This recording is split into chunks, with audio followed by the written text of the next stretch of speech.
ஸ்ரீ குருப்யோ நமஹ. வேதகோஷம் யூடியூப் சேனலில் அப்லோட் பண்ணுற எல்லா வீடியோஸ் ஆட்டோமேட்டிக்காக உங்களுக்கு நோட்டிஃபிகேஷனில் வரணும்னா வேதகோஷம் யூடியூப் சேனல் சப்ஸ்கிரைப் பட்டனை அமுக்கி ஆல் நோட்டிஃபிகேஷனை கிளிக் பண்ணி பெல் ஐக்கானை நீங்கள் கிளிக் பண்ணினேன்னா உங்களுக்கு எல்லா நோட்டிஃபிகேஷனும் வரும். நவராத்திரி அம்பாளை ஆராதனை பண்ணுறதுக்காக 9 நாள் விசேஷமான நாள். இதில் நம்ம சம்பிரதாயத்தில் சில விஷயங்களும் சாஸ்திரப்படி சில விஷயங்களும் வச்சுட்டுருக்கோம். கொலுப்படி வைக்கிறது இப்படின்னு நமக்கு ஒரு சம்பிரதாயம் இருக்குது. கொலுவில் இருக்கிற எல்லா பொம்மைகளும் அம்பாளோட பிரஜை, அம்பாள் பூர்ண வைபவத்தோட கொலுவில் இருக்கா இப்படின்னு ஒரு சம்பிரதாய விஷயமாக நம்ம கொலுப்படி வச்சுட்டுருக்கோம். ஆனால் சாஸ்திரப்படி பார்த்தோம்னா கலசஸ்தாபனம் இப்படின்னு ஒரு விஷயத்தை எத்தனையோ பக்கத்தில் எழுதியிருக்கு. அந்த கலசத்தில் தான் அம்பாளை ஆவாகனம் பண்ணணும் இப்படின்னும் சாஸ்திரத்தில் நிறைய வாக்கியங்கள் இருக்குது. சில குடும்பங்களில் கலசம் வைக்க மாட்டேங்கிறா, சில பேர் வச்சுட்டுருக்கா கலசம். ஸோ அதனால் இன்றைக்கி இந்த கலசஸ்தாபனத்தை பற்றி தெரிஞ்சுக்கிறது ரொம்ப அவசியம். ஏன்னா நம்ம சம்பிரதாயமாக நம்ம முன்னோர்கள் என்ன செஞ்சுட்டு இருந்தாலோ கொலுப்படி வைக்கிறத வச்சுட்டு இருக்கோம். ஆனால் சாஸ்திரம் கலசஸ்தாபனத்தை பண்ணு, அதில் அம்பாளை ஆவாகனம் பண்ணுன்னு சொல்கிறதே அதை நம்ம விட்டுவிட்டோம். அதனால இந்த கலசஸ்தாபன விஷயத்தையும் இந்த கொலுப்படியும் கலசஸ்தாபனமும் எப்படி பண்ணுறது, தர்மசாஸ்திரத்தில் இதை பற்றி என்ன சொல்லியிருக்குன்னு பார்ப்போம். முதல் ஒரு காரியம், அம்மாவாசை அன்னைக்கு நம்ம எல்லாத்தையும் ஆரம்பிக்கிறதுன்னு ஒரு வழக்கம் வச்சுட்டு இருக்கோம். அது சாஸ்திர விருத்தம். எப்போதுமே நவராத்திரி அன்னைக்கு சுக்லபக்ஷம் பிறந்ததுக்கு அப்புறம்தான் தேவியோட அம்பாளோட ஆராதன கிரமத்தை ஆரம்பிக்கணும் இப்படின்னு ஒரு சாஸ்திர வாக்கியம் இருக்குது. ஸ்ருணுராஜன் பிரவக்ஷாமி சண்டிகா பூஜன கிரமம் ஆஸ்வினஸ்ய சிதே பக்ஷே பிரதிபத் சுபே தினே.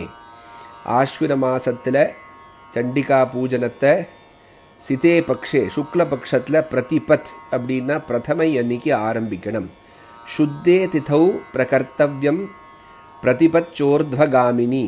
பிரதிபதை காலம்பர சூரியோதய சமயத்தில் எப்போ இருக்கோ பிரதமை, அன்னைக்கு தான் நம்ம இந்த கலசஸ்தாபனத்தையும் கொலுப்படி வைக்கிற காரியத்தையும் பண்ணணும். ஆத்யாஸ்து நாடிகாஸ்த்யக்த்வா ஷோடசத்வாதசாபிவா அபராஹணேச்ச கர்த்தவ்யம் சுபசந்ததி காங்ஷிபிகி. முதல்ல சூரியோதயத்திலேருந்து இருக்கிற 16 அல்லது 12 நாழிகை, ஒரு நாழிகைனா 24 நிமிஷம்னு கணக்கு பண்ணிண்டு 16 12 நாழிகையை விட்டுவிட்டு அதுக்கு அப்புறம்தான் இந்த கலசஸ்தாபனையத்தையோ பூஜையோ பண்ணணும். அதனால உங்களுக்கு நிறைய வாட்ஸ்ஆப்பில் வெடிகாலம்பரை எழுந்துட்டு 6:30 மணிக்கு கலசஸ்தாபனம் பண்ணுங்கோ, கொலுவை வைங்கோ, அம்பாளை பூஜை பண்ணுங்கோ இப்படியெல்லாம் வாட்ஸ்ஆப் மெசேஜ் நிறைய வரும். இதை பற்றியெல்லாம் நீங்கள் பார்க்கவே கூடாது. ஏன்னா எல்லாமே சாஸ்திரத்துக்கு விருத்தமான விஷயங்கள் அது. அதனால மத்தியானம் அபராகண சமயம், இந்த சமயத்தில் தான் பூஜையை நம்ம ஆரம்பிக்கணும். யாருக்கு நல்ல குழந்தைகளும் சுபத்தை யார் விரும்புகிறாளோ அவா செய்யணும் இப்படின்னு சாஸ்திரத்தில் வாக்கியம் இருக்குது. அமாயுக்தான கர்த்தவ்யா பிரதிபத் பூஜனே மம முகூர்த்த மாத்திரா கர்த்தவ்யா த்விதீயாதி குணான்விதா. அம்மாவாசை என்னைக்கு பிரதமையோட சேர்ந்துருக்கோ அன்னைக்கு என்ன பூஜை பண்ணாதே. என்னைக்கு பிரதிபதை அப்படின்னா பிரதமை சம்பூர்ணமாக இருக்கோ சூரியோதய சமயத்தில், அம்மாவாசை இல்லாத சமயத்தில், அப்போ தான் நீ பூஜையை ஆரம்பிக்கணும் அப்படின்னு கிளியர் கட்டாக இதில் சொல்கிறது. அடுத்த விஷயம், பூர்வ வித்தாத்து யா சுக்லா பவேத் பிரதிபதாஸ்வினி நவராத்திர விரதம் தஸ்யாம் ந காரியா சுபமிச்சிதா. யாருக்கு சுபம் வேணுமோ அவ அம்மாவாசையில் ஆரம்பித்து இந்த காரியத்தை பண்ணாதே. இதை பிரதமையிலேருந்து தான் பண்ணணும் இப்படின்னு ஒன்று சொல்லியிருக்கு. ஒருத்தர் கேட்டார், பண்ணினா என்னாகும்? தேசபங்கோ பவேத் தத்ர துர்பிக்ஷம் சோபஜாயதே நந்தாயாம் தர்ஷயுக்தாயாம் யத்ரஸ்யான் மம பூஜனம். யார் அம்மாவாசையில் என் பூஜையை ஆரம்பிக்கிறாளோ அந்த தேசத்துக்கு பங்கம் வரும். தேசபங்கம் அப்படின்னு சொன்னால் தேசத்துக்கு ஆபத்து வரும் அப்படின்னு அர்த்தம். துர்பிக்ஷம், சாப்பிட்றதுக்கு கிடைக்கிறதுக்கு நமக்கு ரொம்ப கஷ்டமாக இருக்கும். அதனால எப்போதுமே நந்தாயாம் தர்ஷயுக்தாயாம், நந்தானா பிரதமையும் அமாவாசையும் ஒரே நாளில் சேர்ந்திருந்தா என்னுடைய பூஜையை நீ பண்ணாதே. பிரதிபத் அஸ்வினே மாசி சா சுத்தா சுபதா பவேத், எப்போதும் சுத்தமான பிரதமை இருக்கிற சமயத்தில் சுபமாக எல்லாம் நடக்கும். பாத்ர பஞ்சதசி கிருஷ்ணா ததா யுக்தா ந சஷ்யதே, அதனால அமாவாசையோட கிருஷ்ணபக்ஷத்தையும் இதையும் சேர்த்து பண்ணாதே, அமாவாசையில் என்ன ஸ்தாபனம் பண்ணாதே இப்படின்னு சொல்கிறது. விருத்த பலதாசாகி புத்திரதாரா பயாவகா, விருத்தமான பலம் உனக்கு கிடைக்கும் இந்த மீறி பண்ணினேன்னா. புத்திர குழந்தைகள், தார உன்னுடைய பாரியா பொண்டாட்டி இவாளுக்கு பயம் வரும் இப்படின்னு சொல்லி. வர்ஜனீயா பிரயத்னேன அமாயுக்தா து பார்த்திவ த்விதீயாதி குணைர்யுக்தா பிரதிபத் சர்வ காமதா. திரும்ப அதையே திருப்பி அமாவாசையோடு சேர்ந்து பண்ணாதே, அமாவாசையில் ஒரு காரியமும் பண்ணாதே, பிரதமையில் பண்ணு, அது எல்லா காமனையும் கொடுக்கறதுல உனக்கு நன்னா இருக்கும். யோமாம் பூஜையதே நித்தியம் த்விதீயாதி குணான்விதம் பிரதிபச்சாரதீம் கியாத்வா சோஷ்ணுதே சுகமவ்யயம். யாருக்கு எப்போதுமே சுகமாக இருக்கணுமோ அவன் த்விதீயாவோட சேர்ந்த பிரதமை அன்னைக்கு தான் பூஜை பண்ணணும் அப்படின்னு இதில் அழகாக ஸ்லோகத்தில் கொடுத்துருக்கு. யதி குர்யாத் அமாயுக்தா பிரதிபஸ்தாபனே மம தஸ்ய சாபயுதம் தத்வா பஸ்மசேஷம் கரோம்யகம். யார் அமாவாசையில் என்ன ஸ்தாபனை பண்ணுறாளோ, என்னை நவராத்திரி விரதத்தை அமாவாசையிலேருந்து செய்ய ஆரம்பிக்கிறாளோ அவளுக்கு சாப அயுதம் 10,000 சாபத்தை கொடுத்து பஸ்மசேஷம் கரோம்யம், பஸ்மமாக அவளை அந்த ஆளை ஆக்கிடுவேன். ஆக்ரஹாத் குருதே யஸ்ய கலசஸ்தாபனம் மம, இத்தனை நான் சொன்னதுக்கு அப்புறமும் மீறி யார் என்னுடைய கலசஸ்தாபனத்தையோ பூஜையோ அமாவாசையில் நவராத்திரி சமயத்தில் ஆரம்பிக்கிறாளோ தஸ்ய சம்பத் விநாசா ஸ்யாத் ஜேஷ்ட புத்ரோ வினஷ்யதி, அவளோட சம்பத் அழிஞ்சு போய் முதல் பையன் செத்து போயிடுவான் இப்படின்னு இந்த வாக்கியத்தில் சொல்கிறது. இது தவிர இந்த விஷயத்தை புஷ்டி பண்ணுறதுக்காகனா இன்னொரு விஷயம் நிறைய பேருக்கு தெரியாத இருக்கலாம். துவாஷ்ட்ர வைத்ருதி யுக்தா சேத் பிரதிபச்சண்டிகார்ச்சனே தயோரந்தே விதாத்தவ்யம் கலசாரோபணம் குஹா இப்படின்னு ஒரு வாக்கியம் இருக்குது. துவாஷ்ட்ரனா சித்ரா நட்சத்திரம், சித்ரா நட்சத்திரமும் பிரதமையும் சேர்ந்து காலம்பர்லேருந்து இருந்தால் அந்த சமயத்தில் என்னுடைய பூஜையை ஆரம்பிக்காதே அப்படின்னு சொல்கிறது. திரிகணித பஞ்சாங்கப்படி 11:45 வரைக்கும் 17ஆம் தேதி சனிக்கிழமை சித்ரா நட்சத்திரம் இருக்குது. ஸோ 17ஆம் தேதி சித்ரா நட்சத்திரம் இருக்கிற சமயத்திலேயோ வைத்ருதி அப்படிங்கிற யோகம் இருந்தாலோ என்னுடைய பூஜையை ஆரம்பிக்கக்கூடாது, கலசஸ்தாபனத்தை பண்ணக்கூடாது இப்படின்னு சொல்கிறது. இப்போது அடுத்த கேள்வி நமக்கு என்ன வரும் அப்படின்னா, கொலுவில் நிறைய படி இருக்கே நம்பாத்தில், இதெல்லாம் நம்ம எப்போ அடுக்கலாம் இப்படின்னு சொன்னால், கொலுப்படிக்கு சாஸ்திரத்தில் ஒரு பிரமாணம் இல்லாதனால கொலுப்படியை நீங்கள் காலம்பரை சூரியோதயத்துக்கு அப்புறமே அடுக்க ஆரம்பிக்கலாம். ஆனால் யார் கலசஸ்தாபனம் பண்ணலையோ இது வரைக்கும் அவள் கலசஸ்தாபனத்தை நிச்சயமாக ஆரம்பிக்கணும். ஏன்னா நம்ம சாஸ்திரத்தை விட்டுவிட்டு சம்பிரதாயத்தை மாத்திரம் வச்சுட்டு இருந்தால் அது எப்படி நடக்கும்? அதனால அந்த கலசத்தில் தான் நம்ம அம்பாளை ஆவாகனம் பண்ணுறது இப்படின்னு ஒரு தர்மசாஸ்திர விஷயத்தை இனிமேலான்னு செய்ய ஆரம்பிக்கணும் அப்படின்னு நீங்கள் நிச்சயம் பண்ணிக்கணும்.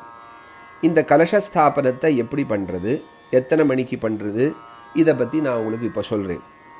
உங்கள் கொலுப்படியில் இருக்கிற கடைசி படி, கீழே இருக்கிற படி இருக்கே, அந்த படியில் கொஞ்சம் இடைவெளி பண்ணிண்டு ஒரு மண் பாத்திரத்தில், அந்த பூச்சட்டி பாத்திரம்னு நான் சொல்ல மாட்டேன், அதுக்குன்னு தனியாக ஒரு வட்டமாக உள்ள ஒரு மண் பாத்திரத்தில் நிறைய மண்ணை போட்டு அதில் நவதானியங்களோ லேட்டா கோதுமையோ லேட்டா எவை பார்லின்னு நம்ம சொல்லுவோம், அதை முதல் நாளே ஊற போட்டு விடணும். கோதுமையோ எவையோ ஊற போட்டு அதையும் அந்த மண்ணில் போடலாம். இல்லாட்டா நவதானியத்தை ஊற போட்டு அதையும் அந்த மண்ணில் போட்டு அந்த மண்ணை கவர் பண்ணி 17ஆம் தேதி சனிக்கிழமை சித்ரா நட்சத்திரம் எல்லாம் முடிஞ்சதுக்கு அப்புறம் 12லேருந்து 12:45 இந்த கலசஸ்தாபனத்தை பண்ணி அம்பாளை கலசத்தில் ஆவாகனம் பண்ணி 9 நாள் இந்த கலசத்துக்கு பூஜை பண்ணணும். இதுதான் சாஸ்திரம். ஸோ அதனால் இந்த மண்ணை ரெடியாக்கி அதுக்கு மேலே கலசத்தை வச்சு அந்த கலசத்தில் தண்ணி போட்டு அதில் சுகந்தித திரவியங்கள்லாம் பச்சை கற்பூரம், ஏலக்காய், அதுக்கப்புறம் சந்தனம் இதெல்லாம் நல்லா உள்ளே கலந்து விட்டு அந்த தண்ணியில் அதுக்கு மேலே ஒரு பூர்ண பாத்திரம் அப்படின்னு ஒரு பாத்திரத்தை சாஸ்திரத்தை சொல்லியிருக்கு. பூர்ண பாத்திரம்னா அரிசி உள்ள பாத்திரம்னு அர்த்தம்.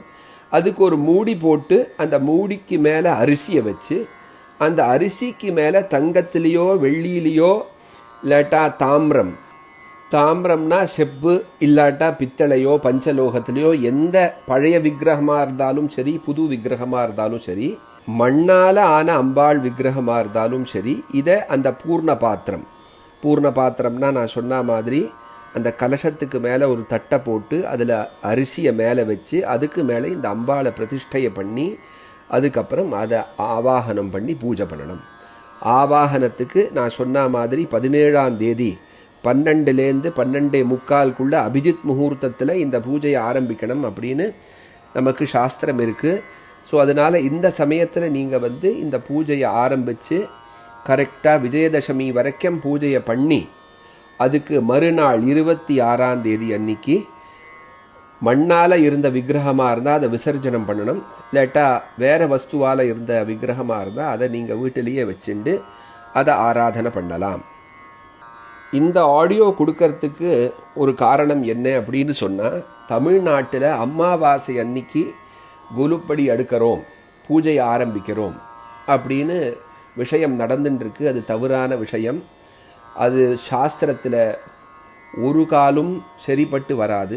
ஏன்னா இத்தனை வாக்கியங்கள் உங்களுக்கு நான் தர்மசாஸ்திரத்திலேருந்து படித்து சொல்லியிருக்கேன்.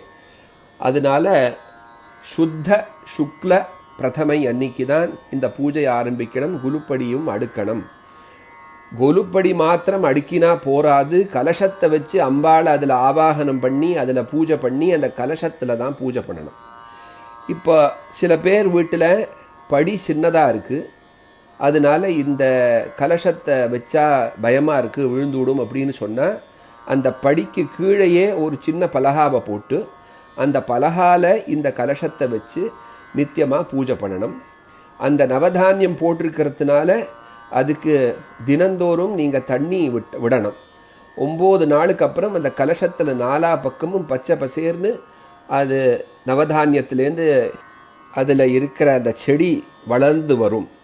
அதை என்ன செய்யணும் அப்படின்னு சொன்னால், 10ஆவது நாள் தசமி முடிஞ்சதுக்கு அப்புறம் 26ஆம் தேதி காலம்பரை பூஜை பண்ணி அம்பாளை யதாஸ்தானம் பிரதிஷ்டாபனம் பண்ணினதுக்கு அப்புறம் இந்த பாலிகை இருக்கே வளர்ந்த செடியை அதை நம்ம தலையில் எடுத்து வச்சுண்டு ஒரு நதியோ இல்லாட்டா ஒரு தடாகமோ தண்ணி இருக்கிற இடமா கொண்டு போய் இதெல்லாத்தையும் அங்கே சேர்க்கணும் இப்படின்னு ஒரு சாஸ்திரம் இருக்குது. இப்போ நம்மக்கிட்ட அம்பாளோட பிரதிமை ஐடல் இல்லை அப்படின்னா என்ன பண்ணுறது? முகம் இருக்குது, அம்பாளோட முகம். அப்படி இருந்தாலும் இந்த பூர்ண பாத்திரத்துக்கு தட்டு அரிசி சொன்னேனே, கலசத்துக்கு மேலே வைக்கிற தட்டும் அரிசியும், அதுக்கு மேலே ஒரு தேங்காவை வச்சு அந்த தேங்காவோட இந்த முகத்தையும் நூலால் நீங்கள் பின்னாடி சேர்த்து வச்சு அந்த அம்பாள் முகத்தை வச்சு அதுக்கப்புறம் கலசத்துக்கு ஒரு வஸ்திரத்தை சாத்தி நீங்கள் அப்படியும் பூஜை பண்ணலாம். முகம் யார் வீட்டில் இருக்கோ, நம்ம வீட்டில் விக்கிரகம் இல்லாத பட்சத்தில் இந்த விஷயம் செய்யலாம்.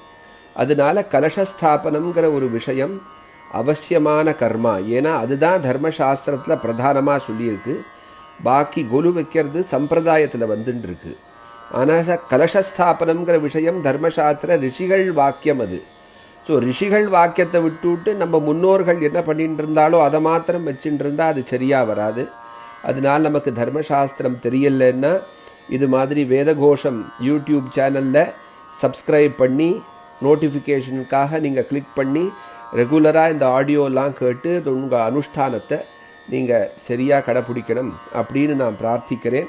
இந்த நவராத்திரியில் அம்பாளோட பூர்ண அனுக்கிரகம் உங்கள் எல்லார் வீட்டிலையும் வந்து உங்களுக்கு நல்லது ஏற்படணும் அப்படின்னும் பிரார்த்திச்சுண்டு இந்த வீடியோவை பூர்த்தி செய்கிறேன். நமோ நமஹ.